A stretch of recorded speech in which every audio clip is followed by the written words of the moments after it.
병의 99%는 나쁜 생활 습관에서 시작된다. 특별한 질병이 없는데도 왜 여기저기가 아프고 불편한 걸까? 나이 들면 몸이 예전 같지 않은 게 당연한 걸까? 결론부터 말하자면 그렇지 않다.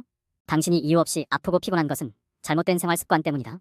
이번 영상에서는 우리 몸에 만성 염증이 생기는 이유, 돈 안 들이고 염증 수치를 낮출 수 있는 방법, 아픈 몸을 건강하게 되돌릴 수 있는 생활 습관들에 대해 알려드릴 텐데요. 집에서도 돈 안 들이고 할 수 있고 전혀 어렵지 않으니 걱정하지 않으셔도 됩니다.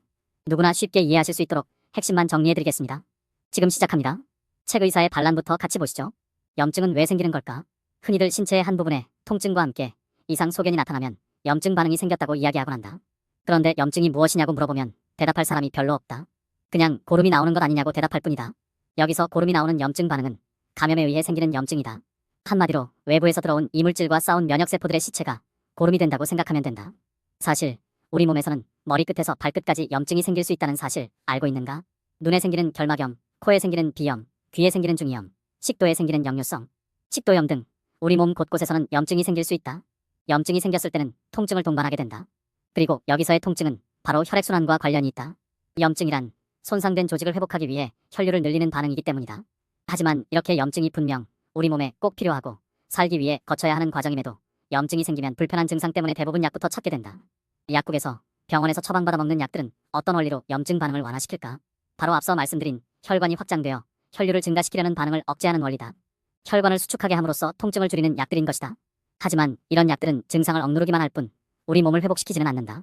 회복되지 못한 상태로 남아있다가 약 기운이 떨어지면 다시 혈류를 증가시키려 하고 그러면 다시 통증이 생기고 그 때문에 한 알 먹었던 진통제가 시간이 흐르면서 두 알이 되고 네 알이 되는 것이다. 또 네 알의 약이 통증을 완전히 없애주고 재발하지 않게 해주면 좋겠는데 실상은 그렇게 약을 먹어도 또다시 생기는 통증으로 괴로워하는 사람들이 많은 것을 볼 수 있다. 그렇다면 도대체 어떻게 해야 염증 수치를 낮출 수 있을까? 돈 안 들이고도 효과적으로 만성 염증을 없앨 수 있는 방법은 없을까? 가장 중요한 건 바로 생활 습관부터 차차 개선해 나가는 것이다.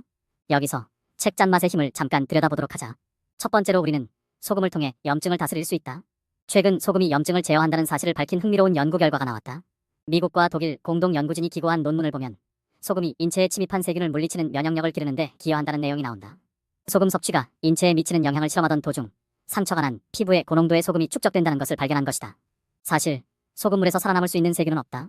바닷가에서 놀 때는 조개 껍질이나 바위에 상처가 나도 덧나지 않고 잘 아물었던 것도 옛날 할머니들이 상처난 아이에게 된장을 발라주었던 것도 모두 소금기 때문이다. 동서양을 막론하고 전염병, 역병이 돌면 소금으로 막았다. 다치거나 찢어지고 베었을 때 소금을 먹거나 뿌리면 빨리 아문다.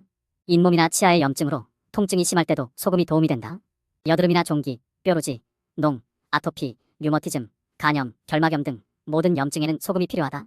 간이 안 된 음식은 빨리 상하는데 간간하게 절여놓으면 잘 썩지 않듯 사람의 몸도 싱거우면 염증에 시달린다. 그래서 자주 염증에 시달리는 사람은 질 좋은 소금을 구해 평소에도 꾸준히 먹는 것이 좋다. 된장국이나 미역국, 콩나물국 등에 소금이나 조선간장을 타서 뜨겁게 먹고 땀을 내줘도 좋다. 물과 소금을 충분히 보충해주고 몸을 따뜻하게 해주면 염증이 더는 진행되지 않아서 회복이 빠르다. 그렇지 못할 경우 콧물, 코막힘, 가래 같은 증상이 심해져 기관지염, 중이염, 폐렴 등으로 진행될 수 있다. 몸을 따뜻하게 해서 땀을 내고 수분을 보충할 때도 맹물보다 간간한 소금물을 마시면 탈수를 예방할 수 있다. 여기 당뇨병 진단을 받았던 60대 중반 J씨의 사례를 같이 들어보자. 60대 중반 J씨는 당뇨 진단을 받고 나서 꾸준히 건강관리를 해오고 있었다. 식이요법과 규칙적인 운동으로 혈당 관리를 해왔는데 언제부턴가 약을 써도 혈당이 조절되지 않아서 고민 중이었다. 온몸에 부기가 있었고 잠을 자도 개운하지가 않았다. 밤에 한두 번은 소변 때문에 잠이 깨는 야간요가 있었는데 이때의 요실금 증상, 어지럼증, 손발 저림, 머리 수치, 가늘어지고 수치 없는 것 모두 전형적인 소금 부족 증상이다. 소금의 중요성을 알고 나서는 그동안 해왔던 채식 위주의 저염식 식이요법이 자신에게 맞지 않는다는 것을 알게 되었다. 전에는 건강을 생각해 외식은 거의 하지 않았고 음식을 할 때도 재료 본연의 맛을 살리기 위해 나물이나 국 등에도 간을 거의 하지 않았다. 그런데다 반찬은 채식 위주로 먹다 보니 염분이 많이 부족했던 것이다. 노폐물과 수분을 배출하는 힘이 약해 있어서인지 음료수나 물을 많이 마시지 않는데도 늘 부기가 있었다고 한다. 이런 경우는 신장의 기능이 약해져 생기는 당뇨다. 혈당 수치를 맞추기보다 뿌리인 신장을 튼튼하게 하기로 했다. 혈당 조절이 안 되는 이유도 신장의 힘이 약해져 있었기 때문이다. 신장의 힘부터 키워놓으면 혈당 조절은 저절로 된다는 것을 이해한 뒤 물과 염분 섭취를 하기로 했다. 억지로 싱겁게 먹다가 입맛에 맞춰 간을 해서 먹으니 맛도 좋고 소화도 잘 되어 속이 편해졌다. 식사 외에 하루 2번 정도 소금차를 마셔 몸을 따뜻하게 하고 부족한 염분과 수분을 보충해 주었다. 그 후로는 혈당 수치를 잴 때마다 본인도 깜짝 놀랄 만큼 혈당 조절이 잘 되었다. 잡곡으로 기본 영양을 잘하고 있었으며 걷기, 취미활동 등 건강한 생활 습관을 가지고 있어 여기에 소금이 더해지니 효과가 빨리 나타났다. 밤에 일어나 화장실 가는 일이 없어지고 요실금과 어지럼증도 사라졌다. 부기가 빠지자 몸도 가벼워졌다. 그런데 건강하게 살려면 소금을 얼마나 어떻게 먹어야 하는 걸까? 일단 소금과 물의 균형을 맞춰줘야 한다. 물은 우리 몸의 70%를 차지하며 온갖 소화액과 호르몬, 진액을 만들어낼 뿐 아니라 혈액의 원료 체액의 주성분이 된다. 하지만 이렇게 중요한 물이라도 물만 많이 마시면 위험해진다. 아니, 억지로 마시려고 해도 목구멍으로 잘 넘어가지 않는다. 억지로 넘긴다 해도 소변만 마려울 뿐 몸이 수분을 품을 수 없다. 물이 먹히지 않는데 의식적으로 많이 마시려고 애쓰는 사람이 많다. 세계보건기구의 물 권장량은 1.5리터고 소금 권장량은 5g이다. 우리 몸의 혈중 염도인 0.9%를 기준으로 두고 단순 비교를 해도 농도가 전혀 맞지 않는다. 1.5리터 기준이면 12.5g, 최소 10g 이상 되어야 염도가 맞는다. 저염식을 하면서 물까지 많이 마시면 체액의 염도를 맞추느라 우리 몸은 이뇨작용을 통해 수분을 소변으로 배출하게 된다. 물을 많이 마셨더니 화장실만 자주 가더라는 상황이 되는 것이다. 물과 소금이 부족한 상태에서 커피, 녹차, 음료 등을 많이 마셔도 이뇨가 심해진다. 이런 경우 물을 아무리 많이 마신다고 해도 몸에서 보유할 수 없어 오히려 만성 탈수 상태가 될 수 있다. 실제로 2002년 보스턴 마라톤 대회에 출전했던 선수가 전하트륨 혈증으로 사망한 일이 있는데 이 사건이 있은 뒤 주최 측은 음수대 공급 간격을 더 늘려 물 섭취를 줄이도록 했다. 2007년에는 미국 캘리포니아에서 한 여성이 물 마시고 소변 참기라는 엽기적인 게임에 출전했다가 사망한 사례도 있다. 그 여성은 3시간 동안 화장실에 가지 않고 15분마다 제공되는 물을 마셨는데 게임이 끝난 직후 쓰러져 사망했다. 이처럼 염분 없는 물 섭취는 아주 위험하고 운동 중 과도한 수분 섭취는 수독증, 전하트륨 혈증을 불러온다. 체액의 나트륨 농도가 낮아지면 심장이 뛰도록 신경 전달을 하지 못한다. 체액 속 전해질 불균형으로 심장 부정맥이 생기는 등 위태로운 순간을 맞게 된다. 정신이 혼미하고 무기력해지더니 근육 경련이나 발작, 마비가 오고 혼수 상태에 빠졌다가 사망에 이를 만큼 치명적인 결과를 불러올 수도 있다. 평소 당기지 않는데도 건강이나 미용을 위해 물이나 차를 억지로 마시면 몸에서 소화액이 묽어지고 몸이 냉해지고 무거워진다. 저염식을 하면서 물을 지나치게 많이 먹는 것도 문제가 될 수 있고 침으로 소금을 녹여 먹으면서 물 섭취를 제한하고 소금만 먹는 것도 위험해질 수 있다. 물과 소금은 서로 떼어놓고 생각할 수가 없다. 둘의 균형이 맞아야 제 역할을 할 수 있기 때문이다. 여기서 잠깐, 소금을 먹을 때 특히 주의해야 할 분들이 있으니 지금부터는 더 집중해서 들어주시기 바란다. 첫째, 몸이 냉한 경우다. 몸이 냉한 사람은 수분 흡수가 잘 안 되는데 차갑고 단단한 땅에 물을 부으면 겉돌고 스며들지 못하는 것과 같다. 짜게 먹으면 흡수가 되지 않아서 겉돌고 붓는 느낌이 난다. 열이 나지 않으니 땀을 흘리지 않고 목마름도 거의 느끼지 못한다. 그렇다고 소금과 물을 먹지 않으면 점점 더 굳어 심각한 상황에 이르게 된다. 이때는 냉기를 빼가면서 소금과 물을 먹어야 제대로 흡수할 수 있다. 매일 배에 곡식 찜질을 하거나 족탕, 반신욕을 하고 낮 시간에 햇빛을 보면서 30분 이상 꾸준히 걷는다. 처음에는 된장이나 조선간장을 타서 따뜻한 국물을 먹거나 소금차로 먹는 것이 좋다. 장아찌, 치즈 등 소금 발효식품을 잘 활용한다. 이른 오전부터 소금을 먹거나 차가운 생수에 타서 소금물 형태로 먹으면 몸이 식으면서 부작용이 심해진다. 그러므로 오후 이후 간간하고 먹기 좋은 농도의 소금차를 먹는 것이 좋다. 둘째, 위장이 약한 경우다. 짜게 먹거나 소금을 먹고 나면 앞이마가 띵하고 몸이 축 늘어지며 입에 침이 고이면서 구토가 나오는 사람이 있다. 위장이 약한 사람은 위장이 너무 풀려 연동 운동을 못하고 무기력한 상태여서 몸이 무겁고 만사가 귀찮고 행동도 느려진다. 이때 소금이 들어가면 반발작용이 나타난다. 속이 싸하면서 위로 또는 아래로 쏟아낼 수 있다. 이때는 소금을 먹기 전에 단맛이 나는 꿀이나 설탕, 사탕 등으로 위장을 보호해야 한다. 약해진 위장과 위 경락이 지나가는 무릎을 단단하게 해놓으면 굳은 기운을 풀기 위한 연한 소금의 기운을 잘 흡수할 수 있다. 셋째, 건강염려증이 있거나 신경이 예민한 경우다. 불안하고 초조해하며 신경이 예민하고 마음이 쉽사리 안정되지 않는 분들이 있다. 어떤 일을 떠올렸을 때 걱정부터 앞선다면 조절력, 생명력이 약해진 상태다. 평소 건강염려증도 심하고 새로운 것을 시도할 때 예민한 반응을 보인다. 심신이 안정되지 않아서 근심과 걱정이 많다 보니 무언가를 받아들이고 흡수하는 힘이 떨어진다. 어깨가 무겁고 손에 이상이 있고 여기저기 저린 증상도 심하다. 이런 경우 소금을 먹으면 손발, 특히 손이 부을 수 있다.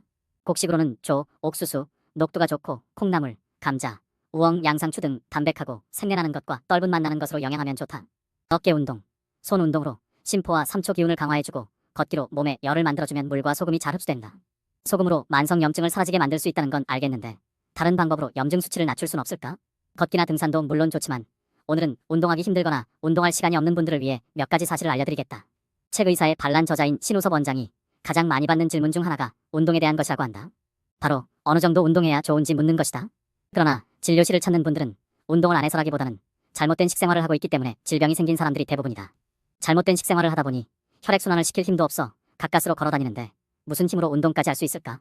힘이 없으니 힘을 만들기 위해 헬스장이라도 다니고 싶은 마음이야 충분히 이해되지만 입맛을 바꾸지 않고 계속 그런 상태로 운동을 시작하겠다고 헬스장에 가서 등록하고 나면 10중 8구 3, 4일 만에 그만두게 된다. 또 어떤 분들은 운동을 통해 살을 뺐다고 말한다. 물론 운동을 통해 체중 조절을 할 수 있다. 그런데 이런 분들의 경우 체중이 늘어난 것이 운동을 안 했기 때문만은 아닐 것이다. 바로 먹는 습관이 잘못되어 생긴 현상임에도 불구하고 운동하면 체중 조절도 되고 건강해질 것이라고 믿는 것이다. 특히 젊었을 때 운동을 즐겨 했거나 운동선수였던 분들에게서 많이 나타나는 현상이다. 하지만 실상은 어떻던가?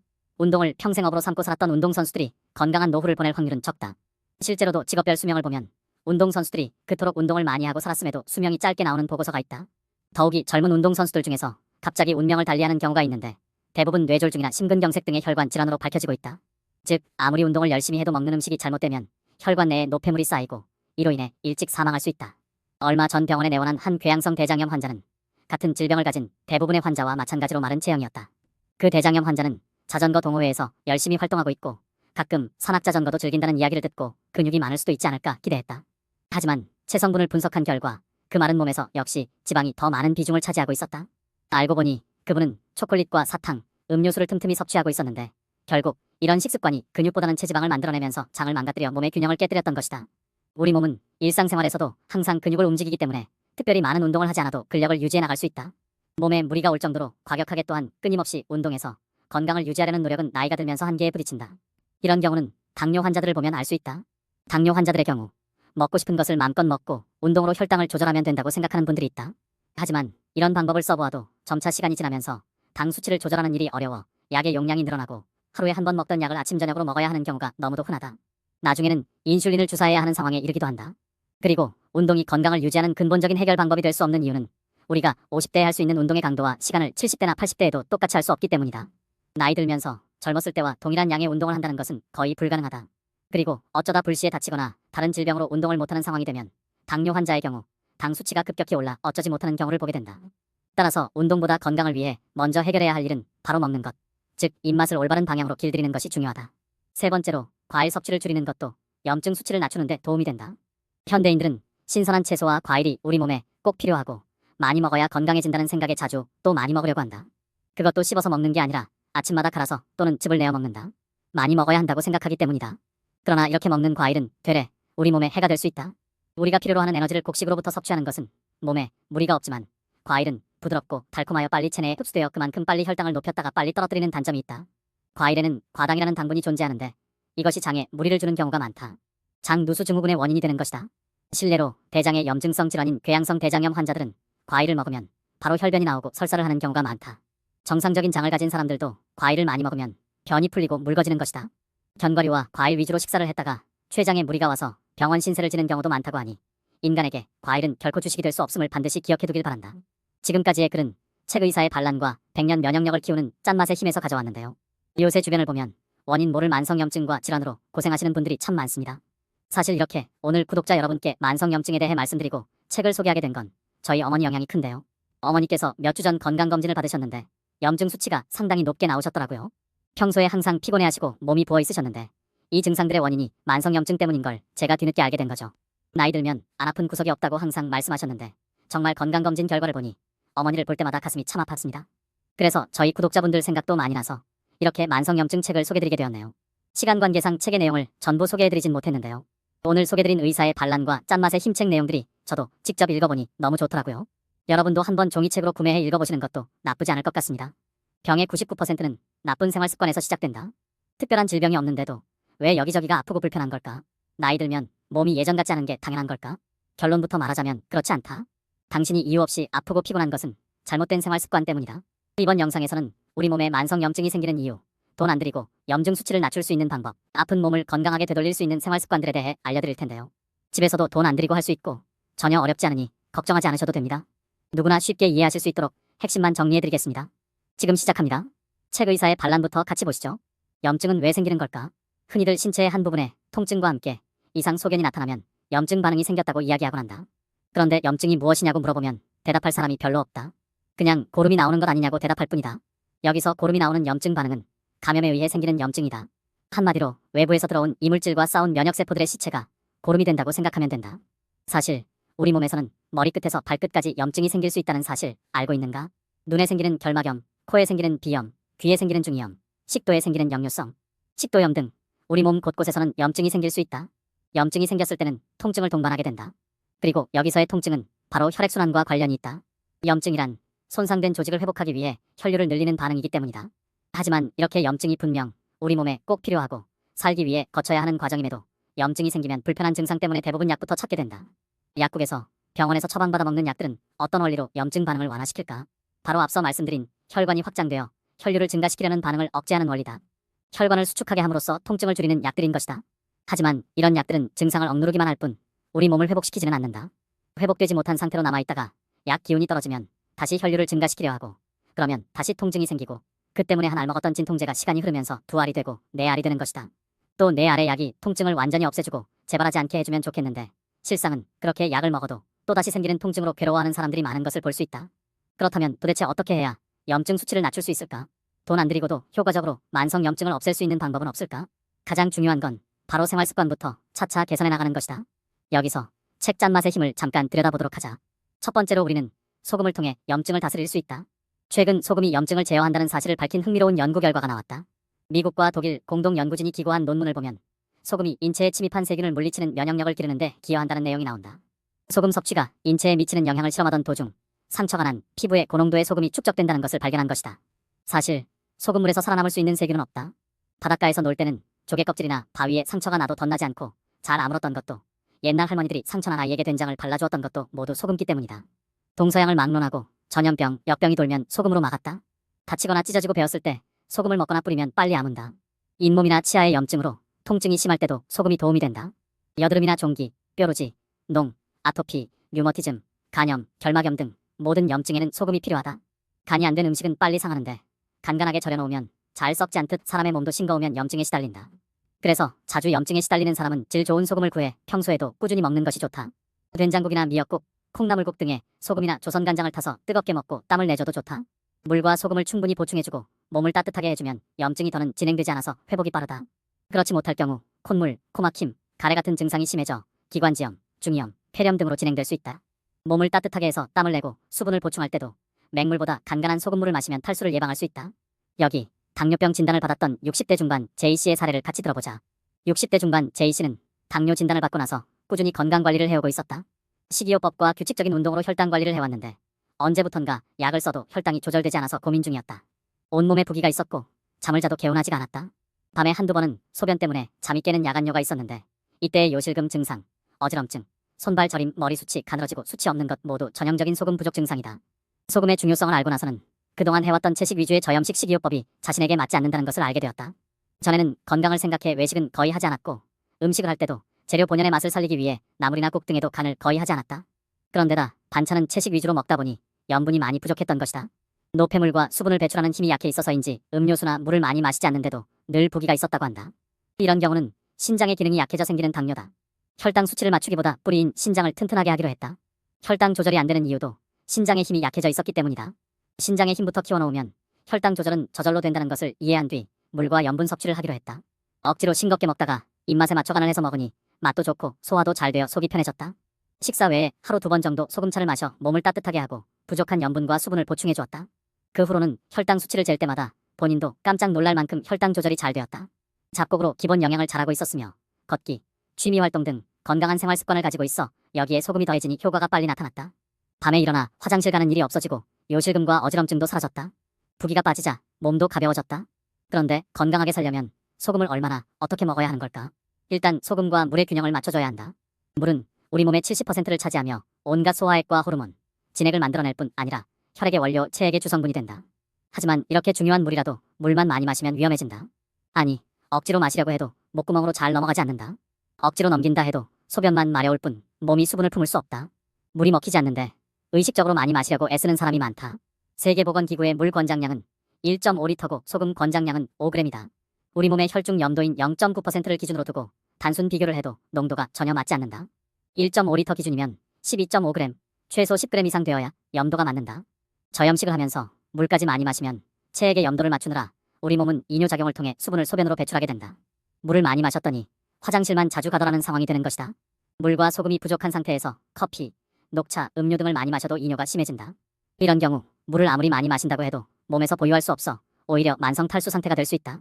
실제로 2002년 보스턴 마라톤 대회에 출전했던 선수가 전하트륨 혈증으로 사망한 일이 있는데 이 사건이 있은 뒤 주최 측은 음수대 공급 간격을 더 늘려 물 섭취를 줄이도록 했다. 2007년에는 미국 캘리포니아에서 한 여성이 물 마시고 소변 참기라는 엽기적인 게임에 출전했다가 사망한 사례도 있다. 그 여성은 3시간 동안 화장실에 가지 않고 15분마다 제공되는 물을 마셨는데 게임이 끝난 직후 쓰러져 사망했다. 이처럼 염분 없는 물 섭취는 아주 위험하고 운동 중 과도한 수분 섭취는 수독증, 전아트륨 혈증을 불러온다. 체액의 나트륨 농도가 낮아지면 심장이 뛰도록 신경 전달을 하지 못한다. 체액 속 전해질 불균형으로 심장 부정맥이 생기는 등 위태로운 순간을 맞게 된다. 정신이 혼미하고 무기력해지더니 근육 경련이나 발작, 마비가 오고 혼수 상태에 빠졌다가 사망에 이를 만큼 치명적인 결과를 불러올 수도 있다.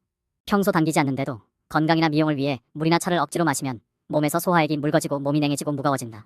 저염식을 하면서 물을 지나치게 많이 먹는 것도 문제가 될 수 있고 침으로 소금을 녹여 먹으면서 물 섭취를 제한하고 소금만 먹는 것도 위험해질 수 있다. 물과 소금은 서로 떼어놓고 생각할 수가 없다. 둘의 균형이 맞아야 제 역할을 할 수 있기 때문이다. 여기서 잠깐, 소금을 먹을 때 특히 주의해야 할 분들이 있으니 지금부터는 더 집중해서 들어주시기 바란다. 첫째, 몸이 냉한 경우다. 몸이 냉한 사람은 수분 흡수가 잘 안 되는데 차갑고 단단한 땅에 물을 부으면 겉돌고 스며들지 못하는 것과 같다. 짜게 먹으면 흡수가 되지 않아서 겉돌고 붓는 느낌이 난다. 열이 나지 않으니 땀을 흘리지 않고 목마름도 거의 느끼지 못한다. 그렇다고 소금과 물을 먹지 않으면 점점 더 굳어 심각한 상황에 이르게 된다. 이때는 냉기를 빼가면서 소금과 물을 먹어야 제대로 흡수할 수 있다. 매일 배에 곡식 찜질을 하거나 족탕, 반신욕을 하고 낮 시간에 햇빛을 보면서 30분 이상 꾸준히 걷는다. 처음에는 된장이나 조선간장을 타서 따뜻한 국물을 먹거나 소금차로 먹는 것이 좋다. 장아찌, 치즈 등 소금 발효식품을 잘 활용한다. 이른 오전부터 소금을 먹거나 차가운 생수에 타서 소금물 형태로 먹으면 몸이 식으면서 부작용이 심해진다. 그러므로 오후 이후 간간하고 먹기 좋은 농도의 소금차를 먹는 것이 좋다. 둘째, 위장이 약한 경우다. 짜게 먹거나 소금을 먹고 나면 앞이마가 띵하고 몸이 축 늘어지며 입에 침이 고이면서 구토가 나오는 사람이 있다. 위장이 약한 사람은 위장이 너무 풀려 연동 운동을 못하고 무기력한 상태여서 몸이 무겁고 만사가 귀찮고 행동도 느려진다. 이때 소금이 들어가면 반발작용이 나타난다. 속이 싸하면서 위로 또는 아래로 쏟아낼 수 있다. 이때는 소금을 먹기 전에 단맛이 나는 꿀이나 설탕, 사탕 등으로 위장을 보호해야 한다. 약해진 위장과 위 경락이 지나가는 무릎을 단단하게 해놓으면 굳은 기운을 풀기 위한 연한 소금의 기운을 잘 흡수할 수 있다. 셋째, 건강염려증이 있거나 신경이 예민한 경우다. 불안하고 초조해하며 신경이 예민하고 마음이 쉽사리 안정되지 않는 분들이 있다. 어떤 일을 떠올렸을 때 걱정부터 앞선다면 조절력, 생명력이 약해진 상태다. 평소 건강염려증도 심하고 새로운 것을 시도할 때 예민한 반응을 보인다. 심신이 안정되지 않아서 근심과 걱정이 많다 보니 무언가를 받아들이고 흡수하는 힘이 떨어진다. 어깨가 무겁고 손에 이상이 있고 여기저기 저린 증상도 심하다. 이런 경우 소금을 먹으면 손발, 특히 손이 부을 수 있다. 곡식으로는 조, 옥수수, 녹두가 좋고 콩나물, 감자, 우엉, 양상추 등 담백하고 생내나는 것과 떫은 맛 나는 것으로 영양하면 좋다. 어깨 운동, 손 운동으로 심포와 삼초 기운을 강화해주고 걷기로 몸에 열을 만들어주면 물과 소금이 잘 흡수된다. 소금으로 만성염증을 사라지게 만들 수 있다는 건 알겠는데 다른 방법으로 염증 수치를 낮출 순 없을까? 걷기나 등산도 물론 좋지만 오늘은 운동하기 힘들거나 운동할 시간이 없는 분들을 위해 몇 가지 사실을 알려드리겠다. 책 의사의 반란 저자인 신우섭 원장이 가장 많이 받는 질문 중 하나가 운동에 대한 것이라고 한다. 바로 어느 정도 운동해야 좋은지 묻는 것이다. 그러나 진료실을 찾는 분들은 운동을 안 해서라기보다는 잘못된 식생활을 하고 있기 때문에 질병이 생긴 사람들이 대부분이다. 잘못된 식생활을 하다 보니 혈액순환을 시킬 힘도 없어 가까스로 걸어다니는데 무슨 힘으로 운동까지 할 수 있을까? 힘이 없으니 힘을 만들기 위해 헬스장이라도 다니고 싶은 마음이야 충분히 이해되지만 입맛을 바꾸지 않고 계속 그런 상태로 운동을 시작하겠다고 헬스장에 가서 등록하고 나면 10중 8구 3, 4일 만에 그만두게 된다. 또 어떤 분들은 운동을 통해 살을 뺐다고 말한다. 물론 운동을 통해 체중 조절을 할 수 있다. 그런데 이런 분들의 경우 체중이 늘어난 것이 운동을 안 했기 때문만은 아닐 것이다. 바로 먹는 습관이 잘못되어 생긴 현상임에도 불구하고 운동하면 체중 조절도 되고 건강해질 것이라고 믿는 것이다. 특히 젊었을 때 운동을 즐겨 했거나 운동선수였던 분들에게서 많이 나타나는 현상이다. 하지만 실상은 어떻던가? 운동을 평생업으로 삼고 살았던 운동선수들이 건강한 노후를 보낼 확률은 적다. 실제로도 직업별 수명을 보면 운동선수들이 그토록 운동을 많이 하고 살았음에도 수명이 짧게 나오는 보고서가 있다. 더욱이 젊은 운동선수들 중에서 갑자기 운명을 달리하는 경우가 있는데 대부분 뇌졸중이나 심근경색 등의 혈관 질환으로 밝혀지고 있다. 즉 아무리 운동을 열심히 해도 먹는 음식이 잘못되면 혈관 내에 노폐물이 쌓이고 이로 인해 일찍 사망할 수 있다. 얼마 전 병원에 내원한 한 궤양성 대장염 환자는 같은 질병을 가진 대부분의 환자와 마찬가지로 마른 체형이었다. 그 대장염 환자는 자전거 동호회에서 열심히 활동하고 있고 가끔 산악자전거도 즐긴다는 이야기를 듣고 근육이 많을 수도 있지 않을까 기대했다. 하지만 체성분을 분석한 결과 그 마른 몸에서 역시 지방이 더 많은 비중을 차지하고 있었다. 알고 보니 그분은 초콜릿과 사탕, 음료수를 틈틈이 섭취하고 있었는데 결국 이런 식습관이 근육보다는 체지방을 만들어내면서 장을 망가뜨려 몸의 균형을 깨뜨렸던 것이다. 우리 몸은 일상생활에서도 항상 근육을 움직이기 때문에 특별히 많은 운동을 하지 않아도 근력을 유지해 나갈 수 있다. 몸에 무리가 올 정도로 과격하게 또한 끊임없이 운동해서 건강을 유지하려는 노력은 나이가 들면서 한계에 부딪힌다. 이런 경우는 당뇨 환자들을 보면 알 수 있다. 당뇨 환자들의 경우 먹고 싶은 것을 마음껏 먹고 운동으로 혈당을 조절하면 된다고 생각하는 분들이 있다. 하지만 이런 방법을 써보아도 점차 시간이 지나면서 당 수치를 조절하는 일이 어려워 약의 용량이 늘어나고 하루에 한 번 먹던 약을 아침 저녁으로 먹어야 하는 경우가 너무도 흔하다. 나중에는 인슐린을 주사해야 하는 상황에 이르기도 한다. 그리고 운동이 건강을 유지하는 근본적인 해결 방법이 될 수 없는 이유는 우리가 50대에 할 수 있는 운동의 강도와 시간을 70대나 80대에도 똑같이 할 수 없기 때문이다. 나이 들면서 젊었을 때와 동일한 양의 운동을 한다는 것은 거의 불가능하다. 그리고 어쩌다 불시에 다치거나 다른 질병으로 운동을 못하는 상황이 되면 당뇨 환자의 경우 당 수치가 급격히 올라 어쩌지 못하는 경우를 보게 된다. 따라서 운동보다 건강을 위해 먼저 해결해야 할 일은 바로 먹는 것, 즉 입맛을 올바른 방향으로 길들이는 것이 중요하다. 세 번째로 과일 섭취를 줄이는 것도 염증 수치를 낮추는 데 도움이 된다. 현대인들은 신선한 채소와 과일이 우리 몸에 꼭 필요하고 많이 먹어야 건강해진다는 생각에 자주 또 많이 먹으려고 한다. 그것도 씹어서 먹는 게 아니라 아침마다 갈아서 또는 즙을 내어 먹는다. 많이 먹어야 한다고 생각하기 때문이다. 그러나 이렇게 먹는 과일은 되레 우리 몸에 해가 될 수 있다. 우리가 필요로 하는 에너지를 곡식으로부터 섭취하는 것은 몸에 무리가 없지만 과일은 부드럽고 달콤하여 빨리 체내에 흡수되어 그만큼 빨리 혈당을 높였다가 빨리 떨어뜨리는 단점이 있다. 과일에는 과당이라는 당분이 존재하는데 이것이 장에 무리를 주는 경우가 많다. 장 누수 증후군의 원인이 되는 것이다. 실례로 대장의 염증성 질환인 궤양성 대장염 환자들은 과일을 먹으면 바로 혈변이 나오고 설사를 하는 경우가 많다. 정상적인 장을 가진 사람들도 과일을 많이 먹으면 변이 풀리고 묽어지는 것이다. 견과류와 과일 위주로 식사를 했다가 췌장에 무리가 와서 병원 신세를 지는 경우도 많다고 하니 인간에게 과일은 결코 주식이 될 수 없음을 반드시 기억해두길 바란다. 지금까지의 글은 책 의사의 반란과 백년 면역력을 키우는 짠맛의 힘에서 가져왔는데요. 요새 주변을 보면 원인 모를 만성염증과 질환으로 고생하시는 분들이 참 많습니다. 사실 이렇게 오늘 구독자 여러분께 만성염증에 대해 말씀드리고 책을 소개하게 된 건 저희 어머니 영향이 큰데요. 어머니께서 몇 주 전 건강검진을 받으셨는데 염증 수치가 상당히 높게 나오셨더라고요. 평소에 항상 피곤해하시고 몸이 부어 있으셨는데 이 증상들의 원인이 만성염증 때문인 걸 제가 뒤늦게 알게 된 거죠. 나이 들면 안 아픈 구석이 없다고 항상 말씀하셨는데 정말 건강검진 결과를 보니 어머니를 볼 때마다 가슴이 참 아팠습니다. 그래서 저희 구독자분들 생각도 많이 나서 이렇게 만성염증 책을 소개드리게 되었네요. 시간 관계상 책의 내용을 전부 소개해드리진 못했는데요. 오늘 소개드린 의사의 반란과 짠맛의 힘책 내용들이 저도 직접 읽어보니 너무 좋더라고요. 여러분도 한번 종이책으로 구매해 읽어보시는 것도 나쁘지 않을 것 같습니다.